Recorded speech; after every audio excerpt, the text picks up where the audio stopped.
சரி, அப்ப அதோட இருந்திருக்கணுமே ஐயா, அதோட இருந்திருக்கணுமே. ஏன் கணவரை பத்தியோ குழந்தைகளை பத்தியோ குடும்பத்தின் மேல் ஏன் கல் எறியப்படுகிறது? எப்படி இப்ப நான் சொல்லிட்டு இருக்க ஸ்பாட்ல சார் ஐசியூல நான் இருக்கேன், என்னால பேச முடியாதுங்களால என் மக பேசியிருக்கா. மீடியால என் மக தெளிவா சொல்லியிருக்கா, அம்மா இந்த மாதிரி ஓவர் டோஸ் டேப்லெட் எடுத்துட்டாங்க சார், அதனால அவங்களுக்கு இந்த இஷ்யூஸ் இருக்கு, அதனால இந்த டேப்லெட் எடுத்துட்டாங்கன்னு. என் மக பேசினதையே நிறைய மீடியா யூடியூப் வீடியோஸ்ல நிறைய திருச்சி போட்டிருக்காங்க சார். இந்த அவல நிலை மாறலன்னு வச்சுக்கோங்களேன். நான் ஒன்னே சொல்றேன், என்ன நடக்குங்கிறது என்னுடைய ஒரு யூகம். நான் சொல்றேன், இந்த உலகம் வெறும் இந்த மாதிரி நெகட்டிவ்ஸ் பத்தியே தான் பேசிட்டு இருக்கோம். அதாவது உதாரணம் சொல்லணும்னா, காந்தியை பத்தியோ நேருவை பத்தியோ இல்ல இந்த சமாஜத்துக்கு நல்லது பண்ற பல பேரை பத்தியோ நம்மளாம் மறந்துடுவோம். ஹிஸ்டரி புக்ல ஸ்கூல்ல படிப்போம், அவ்வளவுதான். ஒரு நல்லது பண்ணணும்னா கூட முன்னுக்கு வரதுக்கு பயப்படுவாங்க. ஐயே இந்த மீடியா போப்ப நம்ம ஏதோ நல்லது பண்ண போய் தேவையில்லாம எப்படிதானே போலீஸ் டிபார்ட்மெண்ட் பத்தி எல்லாருக்குமே ஒரு பயம் இருக்கு. யாருக்காவது ஏதாவது பார்த்தோம், ஐயோ கோர்ட்டுக்கு சாட்சியா நாங்க சொல்ல வர மாட்டோம்ப்பா, போலீஸ் கிட்டே ஐயோ நாங்க வர மாட்டோம், அவங்க கொடுக்குற டார்ச்சர் எங்களால் தாங்க முடியாது, எங்களை போட்டு நாசம் பண்ணி எங்களை போட்டு உயிர் எடுத்துருவாங்க. ஒரு நல்லதுக்கு கூட நிக்கணும்னா கூட அத்தனை பேரும் பார்த்து பயப்படுறாங்க. என் மக அங்கதான் இருந்தா. விஷயம் கேட்ட உடனே என் கணவர் சென்னையில இருந்து கிளம்பி வந்திருக்காரு, என் மக பிளைட் பிடிச்சி என் மக கிளம்பி டைரக்டா ஹாஸ்பிட்டல் தான் வந்திருக்காங்க. நான் யாரை பிளேம் பண்றது? இது ஒரு பக்கத்து வீட்டு பார்வதிக்கோ எதிர் வீட்டு ஏழுமலைக்கோ நடந்துச்சுன்னா சட்டையே பண்ண மாட்டேங்கிறீங்க. யாருக்கும் அதை பத்தி கவலை இல்லை. ஏன் நாங்க உங்களுக்கு டிவிக்கு முன்னாடி சாயம் பூசிக்கிட்டு நாங்க நிக்கிறதுனால எங்களுக்கு இந்த அவல நிலை?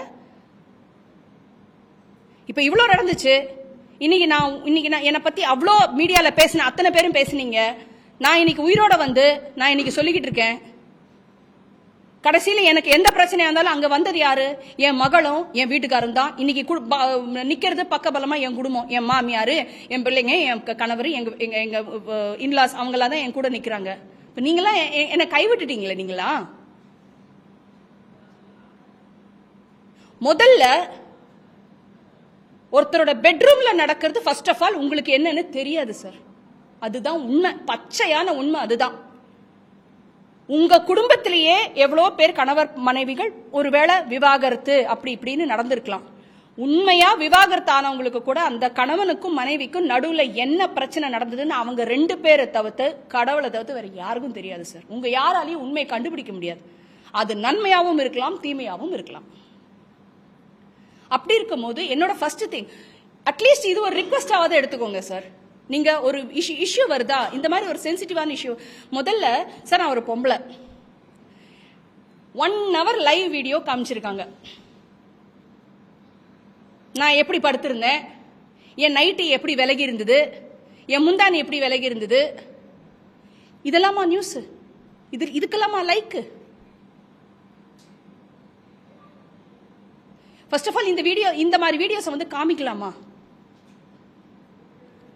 இது அவங்க மயங்கி இருந்தாங்க, ரூம்ல இருந்தாங்க, போலீஸ் போனாங்க, தூக்கிட்டு வந்தாங்க, ரெஸ்கியூ பண்ணாங்க, போதும் இல்ல? எதுக்கு சார் 1 hour வீடியோ? எப்படி சார் ஒரு பொண்ணை இதை டைஜஸ்ட் பண்ணிக்கிறதுக்கு எதிர்பார்க்கறீங்க? நான் கேட்கறது, உங்க குடும்பத்துல சேர்ந்த யாருக்காவது பெண்களுக்கு நடந்திருந்தா உங்களுக்கு வலிக்காதா மனசு? என் குடும்பத்துக்கு எவ்வளவு வலிச்சிருக்கு, என் கணவருக்கு இப்ப எவ்வளவு வலிச்சிருக்கும்.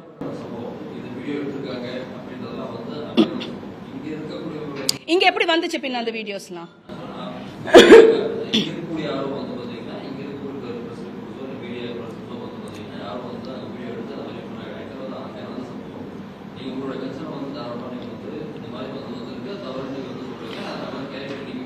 எனக்கு புரியுது ஐயா.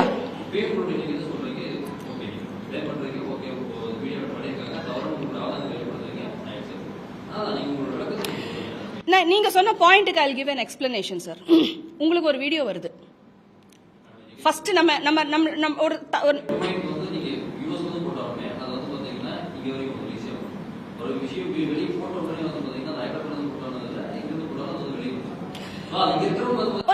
ஒரு நிமிஷம் நம்ம எல்லாருக்குமே தெரியும் அண்ணா யூனிவர்சிட்டி இஷ்யூ எப்படி பரபரப்பா பேசப்பட்டுச்சு. அந்த இஷ்யூ வந்தப்ப எப்படி பரபரப்பா பேசப்பட்டுச்சுன்னு நம்ம எல்லாருக்குமே தெரியும்.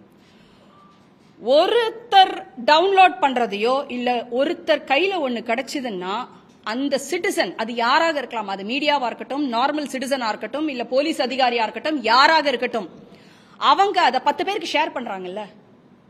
நீங்க நினைச்சா அங்க தடுக்க முடியுமா? சான்சஸ் இருக்கே. அப்ப யாரோட மனநிலை அங்க சரியில்லை?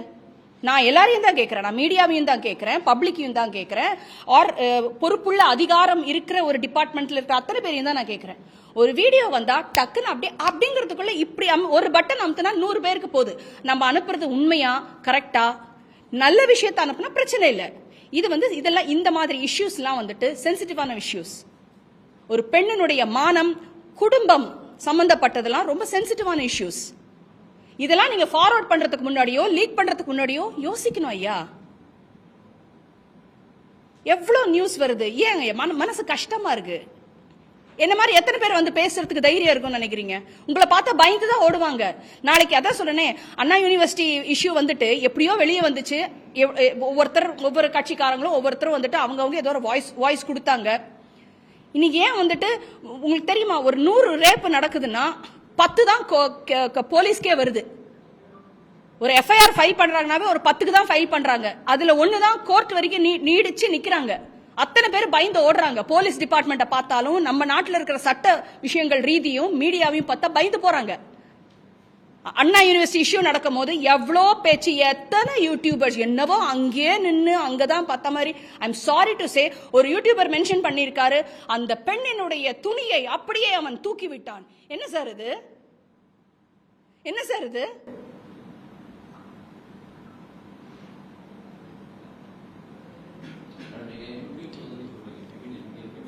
இதுக்கு நீங்க என்ன பண்ண போறீங்க சொல்லுங்க.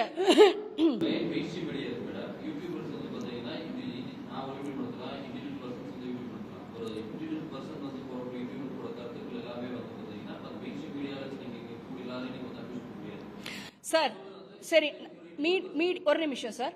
இப்போ யூடியூபர் மாத்திரம் இல்ல சார்,